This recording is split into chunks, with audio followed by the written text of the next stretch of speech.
দুটো তত্ত্ব এই মুহূর্তে বাংলার রাজনীতিতে প্রবলভাবে চলছে। প্রথমটা হচ্ছে তৃণমূল আসলে কটা দল, আর দ্বিতীয়টা হচ্ছে কংগ্রেস কি তাহলে বাংলার রাজনীতিতে বিরোধী দল হয়ে প্রত্যাবর্তন করতে চলেছে। এই মুহূর্তে এই আলোচনার জন্য আজকে যাকে পেয়েছি সঙ্গে, তিনি প্রিয়াঙ্কা চৌধুরী, ছাত্র পরিষদের সভানেত্রী। তার কাছ থেকে আমরা এখানে কংগ্রেস আসলে স্বপ্ন দেখাতে শুরু করেছে সেই বিষয়গুলো নিয়ে আমরা আলোচনা করতে পারবো। প্রিয়াঙ্কা, বেঙ্গল পলিটিক্স তোমাকে স্বাগত। আমি অভিষেক সেনগুপ্ত। এটা তোমার দ্বিতীয়বার বোধহয় আমাদের চ্যানেলে আসা। প্রথম হচ্ছে যে এই মাত্রায় যে মানুষজন তোমাদের দলে নাম লেখাতে শুরু করেছেন, মানে কার্যত রোজই কোথাও না কোথাও তোমাদের একটা না একটা সভা চলছে এবং সেখানে বিপুল মানুষ ঢুকছেন। কোথাও কি তোমার এটা মনে হচ্ছে যে এবার রাজ্যে আসলে বিরোধী দল কংগ্রেসই?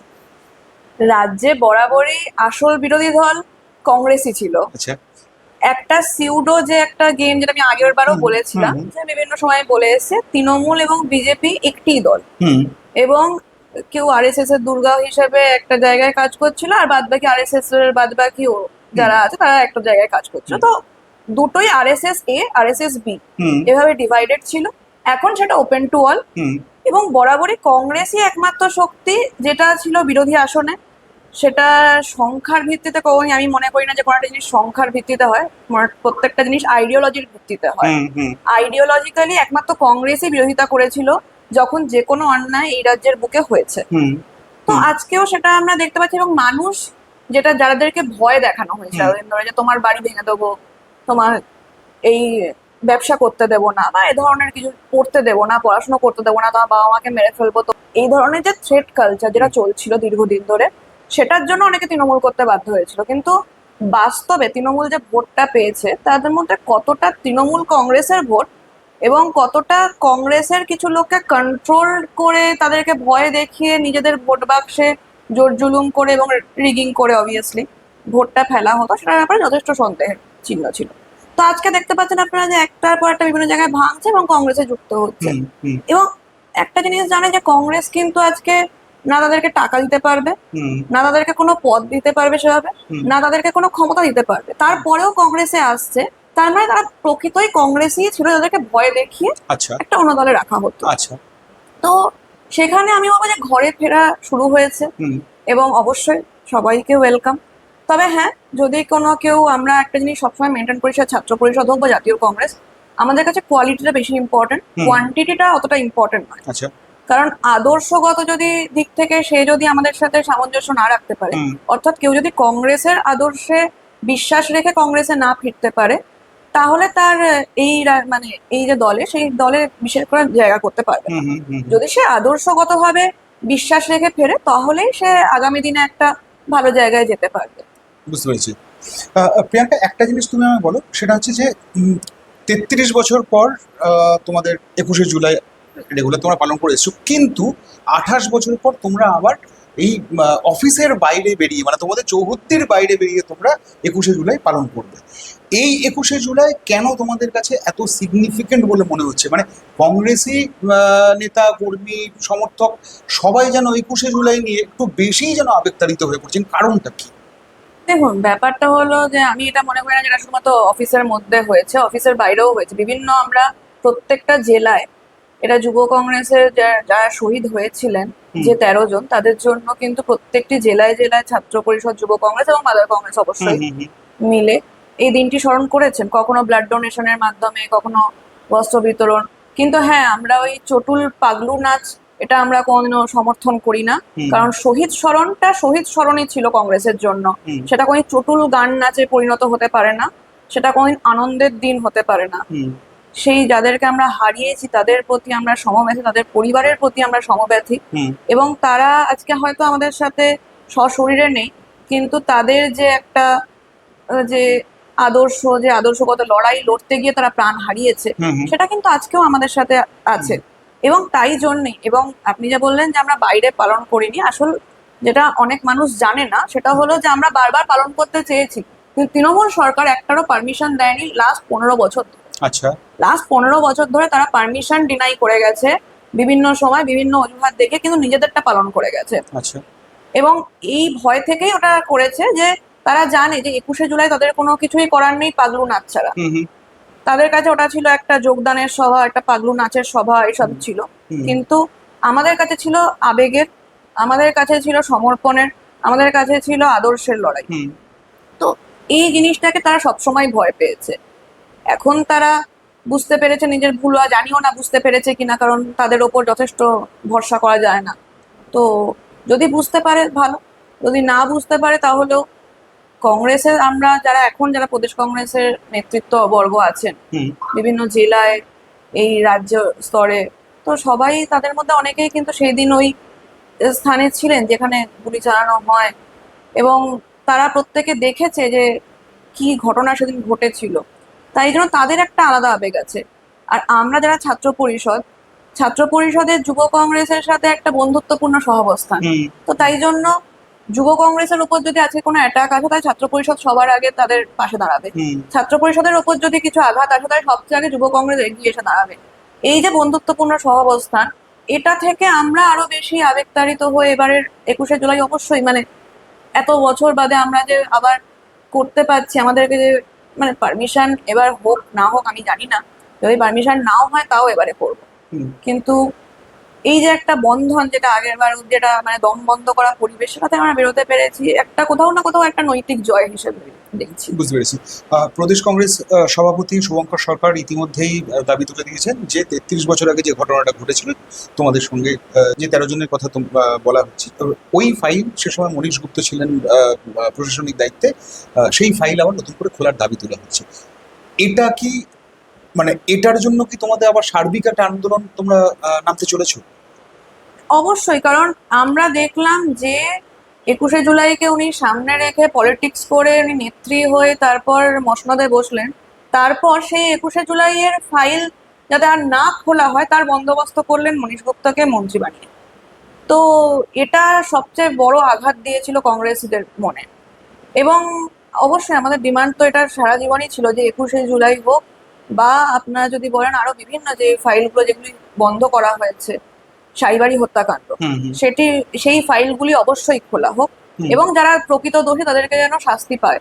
তারা যেন আবার একটা দলে চলে গেলাম, বেঁচে গেলাম, এই জিনিসটা যেন আর রিপিটেশন না হয়, এবং তার জন্য অবশ্যই আমরা যতদূর আন্দোলন করতে হয় ততদূর করবো। আচ্ছা, এই এই একটা জিনিস বলা হচ্ছে যে 21শে জুলাই নাকি একটা বিরাট চমক রয়েছে কংগ্রেসের তরফ থেকে, প্রচুর মানুষকে হাজির করিয়ে ওখানে যে দলবদলের ছবি তুলে ধরা যাবে তা হবে না, সেটা সভাপতি শুভঙ্কর সরকার পরিষ্কার বলে দিয়েছে। কিন্তু একটা চমকের কথা বলো, যে সেই চমকটা কি, মানে এখানে কি রাহুল গান্ধী প্রিয়াঙ্কা গান্ধী থাকতে পারেন, সেই চমকের কথা বলা হচ্ছে, নাকি এখানে কোথাও কোনো প্রশাসনিক চমকের কথা বলা হচ্ছে? দেখুন, ছাত্রকে গুঁজ নিয়ে অবশ্যই একটা যেটা আন্দোলন সারা দেশব্যাপী হুম চালিয়ে যাবেন রাহুলজি। তাতে 28টি যে শহর চিহ্নিত করা হয়েছে তার মধ্যে কলকাতা আছে, হুম এবং আমাদের সাথে যতটুকু এখন অব্দি জানি হয়তো উনি এখানে আসবে।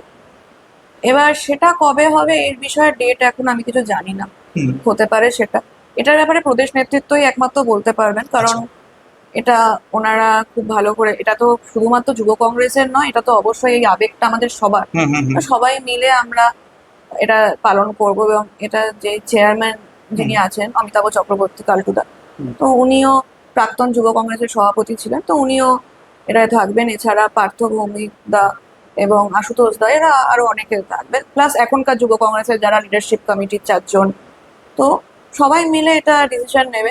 ছাত্র পরিষদ এক্ষেত্রে তাদের ছায়া সঙ্গী হিসেবে, তাদের লড়াইয়ের সাথী হিসেবে অবশ্যই থাকবে। হুম। চমক কি থাকবে সেটা সেই দিনই নিশ্চয়ই রিভিল হবে। আচ্ছা কিছু চমক বাকি থাক, তাই ভালো। আচ্ছা।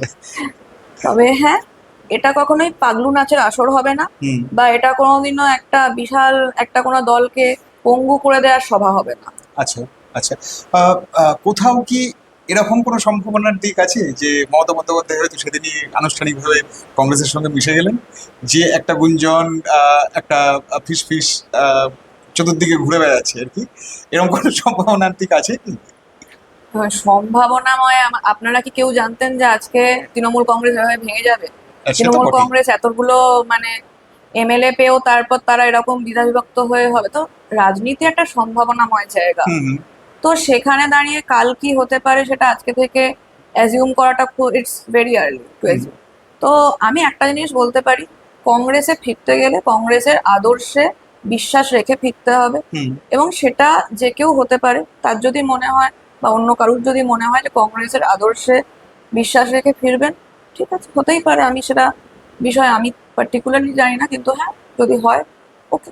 কিন্তু হ্যাঁ, তাকে স্বীকার করতে হবে যে তিনি যে ভুলগুলো, যে অন্যায়গুলো করেছেন, হুম কারণ ওনার আজকের দিনে এই দলের যে পরিণতি, তার জন্য উনি নিজে দায়ী। হুম উনি নিজে প্রথম বিজেপিকে টার্গেট করার জায়গায় উনি কংগ্রেসকে টার্গেট করেছিলেন, এবং কংগ্রেসকে কিভাবে ভাঙা যায়, কি করে বিভিন্ন কলেজে কলেজে ছাত্র পরিষদকে রোখা যায়, এবং ছাত্র পরিষদের পতাকা চুরি থেকে শুরু করে ছাত্র পরিষদের যে আদর্শ চুরি, সে সবকিছু, তার প্রতিষ্ঠা দিবস চুরি, আমরা সবকিছুই দেখেছি। হুম তো দিনের শেষে একটা জিনিস তো ওনাকেও বুঝতে হবে যে 50 বছর ক্ষমতায় না থাকার পরেও 28শে আগস্টে কিন্তু মহাজাতি সদনের মঞ্চ ভরে, হুম উপচে পড়ে ভিড়। হুম আমাদের তার জন্য ডিম ভাতের আসর বসাতে হয় না, বিরিয়ানি দিতে হয় না, কোনো অভিনেতা অভিনেত্রী লাগে না, কোনো পাগলু নাচের আসরও লাগে না, এবং কোনোদিনও কারোর মানে কোনো দলকে পঙ্গু করার পরিকল্পনাও থাকে না। একটা ছাত্র সমাবেশ ছাত্রদের নিয়েই হয়, এবং সেটা কিন্তু 50 বছর আমরা ক্ষমতায় নেই তারপরেও হচ্ছে। হুম তো সেখানে দাঁড়িয়ে কারোর একটা ফ্ল্যাগ চুরি করে সেখানে লাগিয়ে দিলাম, কাউকে সেখানে ঢুকতে দিলাম না, এই যে একটা কালচার শুরু হয়েছিল, ওনারা সেটারই এখন নিজেদের দিকে বুমেরাং হচ্ছে বলতে পারেন। বুঝতে পেরেছি। আজকে তৃণমূল ক্ষমতা থেকে সরার পর একাধিক তৃণমূল দল তৈরি হয়ে গেছে। তো ফলে কোনটা আসল তৃণমূল এ নিয়ে বিপুল বিভ্রান্তি রয়েছে। তৃণমূলের মধ্যেই রয়েছে, বাইরের মানুষের মধ্যে তারও আরো বেশি করে রয়েছে। আহ, বিরোধী দলনেতা ঋতব্রত বন্দ্যোপাধ্যায়। ঋতব্রত বন্দ্যোপাধ্যায়কে বিরোধী দলনেতা হিসেবে তুমি গ্রহণ করতে পেরেছো? বা তোমার মনে হয় যে বিরোধী দলনেতার যে রেসপন্সিবিলিটি যাকে নিতে হবে, মানে আমরা যদি সম্প্রতি দেখি, যদি শুভেন্দু অধিকারী বিরোধী দলনেতা হিসেবে যে দৌড় তিনি দৌড়েছেন, যে লড়াই তিনি করেছেন, তার কি ছিটে ফোটার সম্ভাবনার জায়গা তুমি দেখতে পাচ্ছ?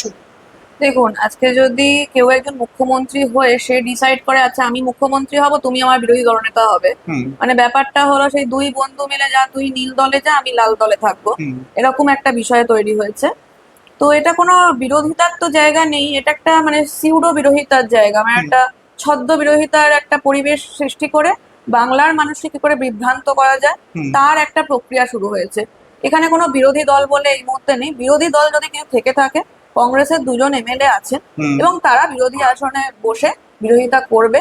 যে যে অন্যায়গুলো করা হবে তার প্রত্যেকটার বিরোধিতা কংগ্রেসের এই দুজন এমএলএ করবে, হুম এবং এই দুজন এমএলএ এই 294টা আসনে যারা মানে বিজেপি বিরোধী যারা শক্তি, তাদেরকে প্রত্যেককে রিপ্রেজেন্ট করবে, বুঝতে এটুকু আমি পেরেছি। বলতে পারি। বুঝতে পেরেছি। যে কুণাল ঘোষ বিধানসভায় ভাষণ দিতে উঠে বলছেন যে সব ঠিক আছে, সমস্ত কিছু ভালো চলছে, কিন্তু তৃণমূলের ওই যে যারা বাদ বাকি 60 জন, ওরা কিন্তু অনৈতিক কাজ করছে, ওদের বিরুদ্ধে ব্যবস্থা নিন। ঠিক ঋতব্রত বন্দ্যোপাধ্যায় একই জিনিস করছে। মানে এখানে বিধানসভায় হচ্ছেটা কি তাহলে? মানে তৃণমূলের মধ্যে এই এটা কি, তুমি নিজে রাজনীতির খুব নিবিড় ছাত্র, মানে ছাত্রী সেই অর্থে, দীর্ঘদিন ধরে রাজনীতি করছো, তুমি কি এগুলো কোথাও সমর্থন করো? এটা সমর্থনের তো প্রশ্নই ওঠে না, কারণ এটা ব্যাপারটা কি হয়েছে, ওরা এতদিন ধরে একটা মানে ভাগ বাটোয়ারা টাকা পয়সার বিষয় ছিল, এখনো ওই ভাগ বাটোয়ারা নিয়েই ওরা পড়ে আছে। কে ওই দলের যেটা টাকা আছে সেটাকে কে আত্মসাৎ করবে, কার কাছে থাকবে, কার কাছে যাবে, ওদের পুরোটাই টাকা কেন্দ্রিক পুরো সমস্ত চিন্তা ভাবনা। এদের মধ্যে একদিন বলুন, আচ্ছা এত কিছু তো হচ্ছে, এরা তো একদিনও রাস্তায় নামলো না। ইভেন তৃণমূল যখন রিসেন্ট সরকার থেকে সরেছে, এরকমও আমাদের কানে এসে তৃণমূল ছাত্র পরিষদের তারা নাকি রাস্তায় নামতে ভয় পাচ্ছে, ওদের নাকি সিকিউরিটি লাগবে। ছাত্র পরিষদ তারা রীতিমতো 5 জন 10 জন নিয়েও যখন কাউকে বেরোতে দেয়নি, কাউকে বন্দুকের নল ঠেকিয়ে রেখে দিয়েছে, তারপর তারা আন্দোলন করে গেছে 5-10 জন নিয়েও। আর এরা আজকে 80-র ওপর বিধায়ক, তারপরও তারা রাস্তায় বেরোতে ভয় পাচ্ছে, এই করতে ভয় পাচ্ছে, সেই করতে। তো দিনের শেষে একটা ভাগ বাটোয়ারা, একটা সেই বখরা নিয়ে ঝামেলা, দুষ্কৃতীদের মধ্যে যেমন হয় না, বিভিন্ন গ্যাং, তাদের মধ্যে যেমন হয়, সেটা ছিল এদের অবস্থা। হুম তো তারা কোনো রাজনীতি বুঝতো না, তারা কিছু অন্য কিছু তারা শুধুমাত্র সুবিধাটা কি হবে, হুম পকেট কি করে ভরবে, এবং সেই নিয়েই আজকেও এদের বিরোধিতা।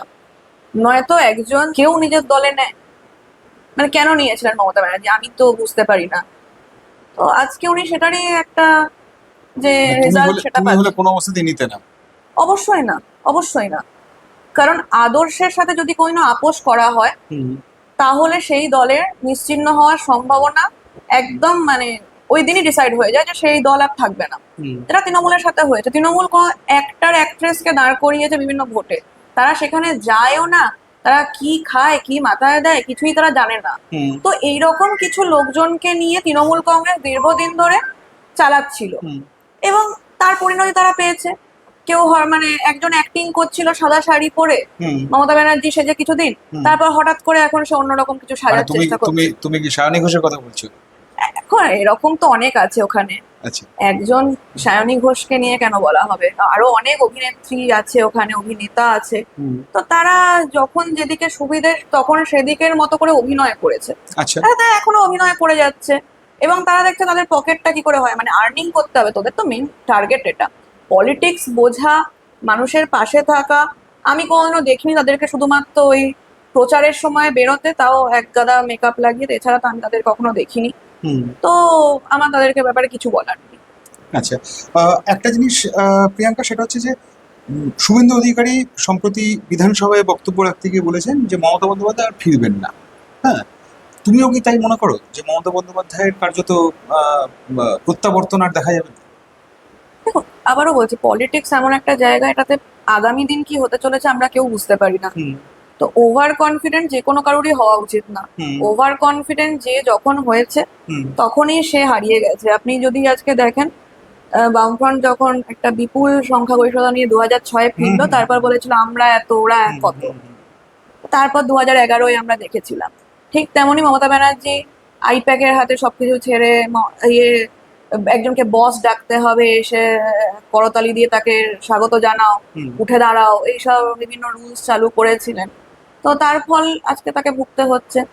আজকে রাহুলজি আমাদের সর্বভারতীয় নেতা, দেশের বিরোধী দলনেতা, কিন্তু আমার মনে হয় না রাহুলজিকে আমাদের পার্টিতে কেউ কোনো বস বলে সম্বোধন করেছে বা তাকে করতালি দিয়ে সম্বোধন করতে হয়েছে বা তার জন্য বলতে হচ্ছে যে উঠে দাঁড়িয়ে সম্মান করো। স্ট্যান্ডিং ওভেশন দাও। হ্যাঁ, তো এগুলো উনিও পছন্দ করেন না এবং এগুলো কংগ্রেসের কালচার নয়। এগুলো কেন করতে হয় না, কারণ উনিও একজন মাটির সাথে জুড়ে থাকা একজন মানুষ এবং আমরাও তাই।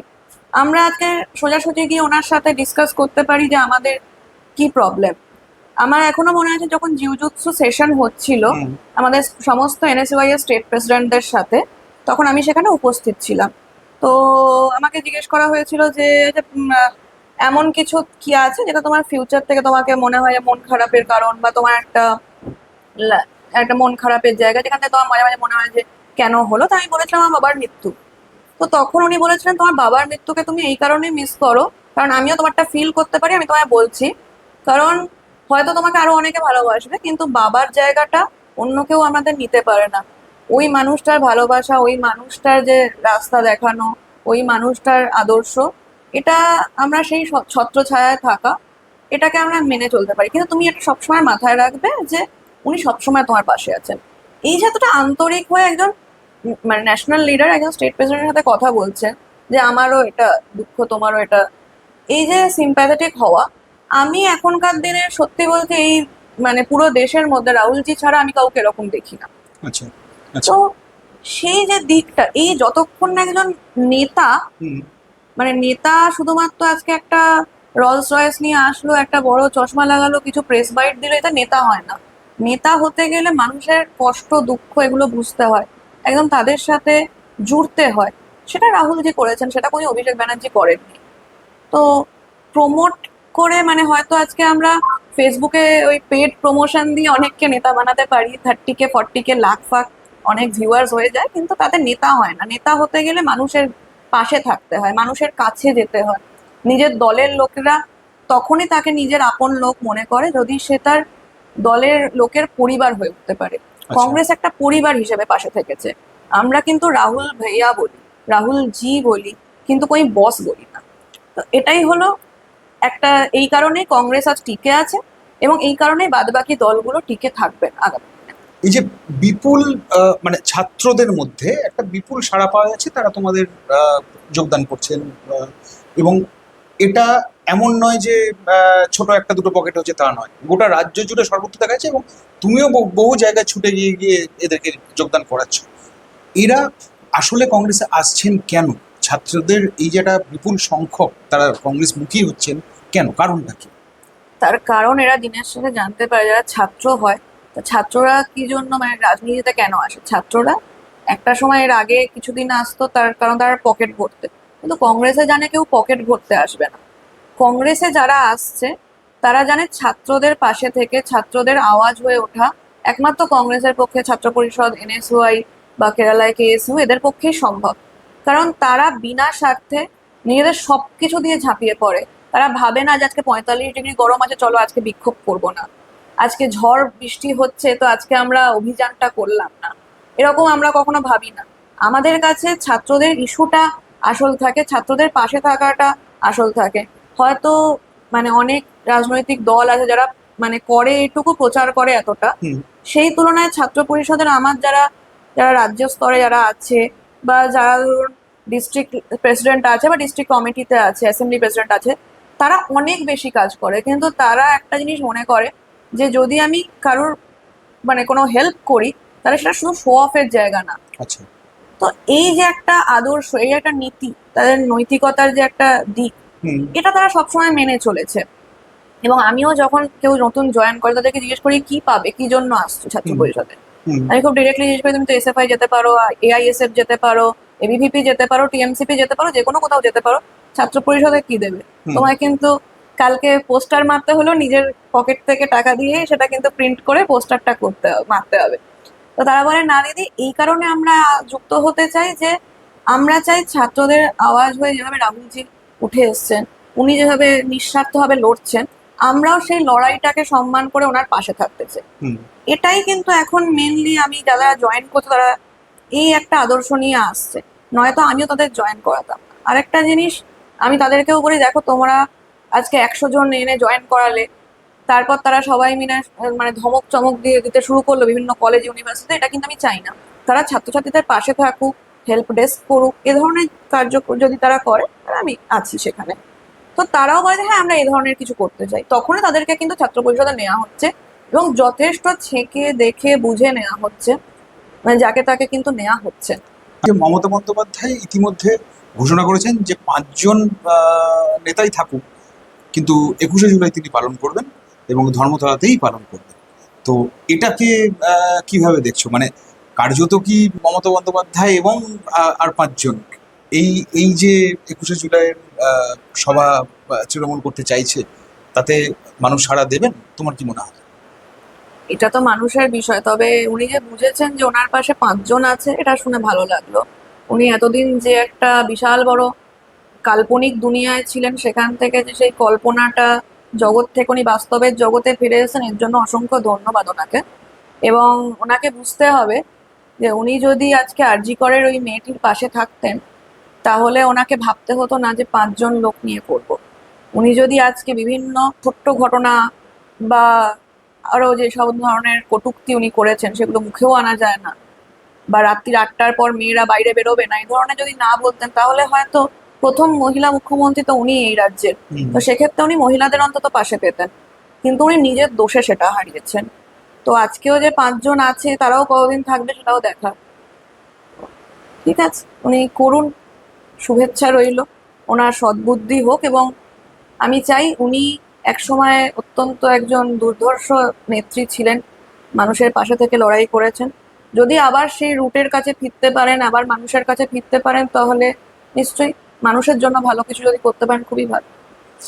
Thank you.